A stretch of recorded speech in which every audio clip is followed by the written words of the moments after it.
میرے محترم سامعین، اللہ تبارک و تعالی نے یہ جو سفر کرایا ہے، جس سفر کو معراج اور اسراء کہتے ہیں، اس سفر کے شروع میں اللہ نے یہ سبحان الذی کہا ہے۔ یہ سبحان لانے کی کیا حکمتیں ہیں؟ ایک حکمت تو میں یہ عرض کر چکا ہوں کہ جس وقت لوگوں کے ذہن کے اندر یہ بات آئے کہ روح مال جسد یہ سفر کیسے ہوا، تو اس وقت آپ نے اس بات کی طرف دیکھنا ہے کہ یہ سفر کرنے والا کون ہے، نہیں بلکہ یہ سفر کرانے والا کون ہے۔ تو وہ پاک ہر کمزوری سے، ہر نقصان سے، ہر چیز سے پاک ہے۔ دوسرا، لفظ سبحان کو یہاں لانے کی حکمت کیا ہے؟ قربان جاؤں، مفسرین اکرام پہ بڑا پیارا نقطہ ذکر کیا ہے۔ فرمایا روح مال جسد مسجد حرام سے مسجد اقصی، اور پھر آسمانوں ساتوں آسمان پہ جانا، پھر سدرۃ المنتہا، پھر جہاں اللہ نے چاہا وہاں تک پہنچے، جنت اور جہنم کو دیکھنا، یہ سارا کچھ رات کے ایک لحظے میں اتنا لمبا سفر۔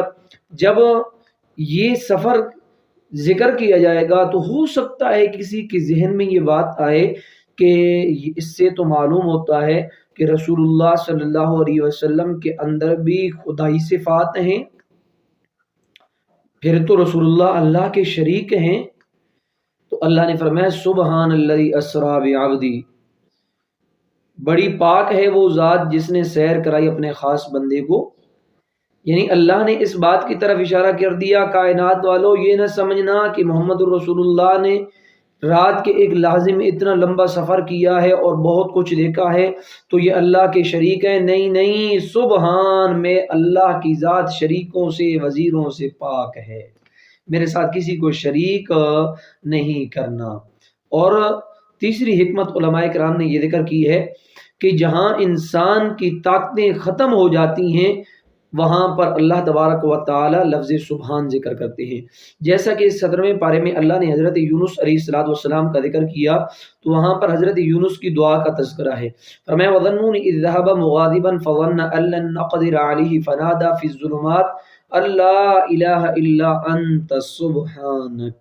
جب مچھلی کے پیٹ کے اندر ہیں، 3 اندھیرے ہیں، ان 3 اندھیروں کے اندر حضرت یونس علیہ السلام اللہ کو پکارتے ہیں تو کہتے ہیں لا الہ الا انت، ربا تیرے علاوہ اس پریشانی سے مجھے نکالنے والا کوئی نہیں ہے، الا انت، ہاں تو ہی ہے، سبحانکا، تیری ذات شریکوں سے پاک ہے، تیری ذات جہاں پہ طاقتیں ختم ہو جاتی ہیں وہاں پر بھی کام کرنے والی ذات ہے، وہاں پر بھی مشکلوں سے نکالنے والی ذات ہے۔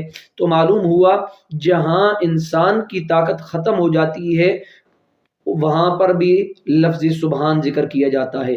تو یہ انسانی طاقت سے بار تھا کہ رات کے ایک لحظے میں مسجد اقصی اور پھر ساتوں آسمان پہ جانا۔ میرے محترم، مختصر بات ذکر کیجئے کہ یہ رسول اللہ صلی اللہ علیہ وسلم کو معجزہ تھا، وگرنہ جہاں رسول اللہ صلی اللہ علیہ وسلم خود جاتے ہیں اپنی طاقت کے ساتھ تو وہ دیکھیے بیت اللہ سے جب مسجد نبوی کی طرف جاتے ہیں، مکہ سے مدینہ منورہ کی طرف جاتے ہیں، وہاں پر کتنے دن لگتے ہیں؟ 12 یا 14 دن لگ جاتے ہیں۔ کیوں؟ وہاں پر اپنی طاقت استعمال کی جا رہی تھی۔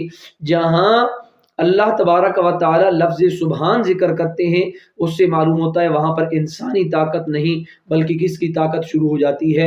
اللہ کی۔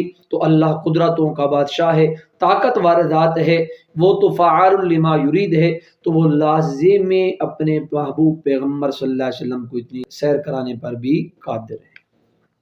تبارك الذي نزل الفرقان على عبده ليكون للعالمين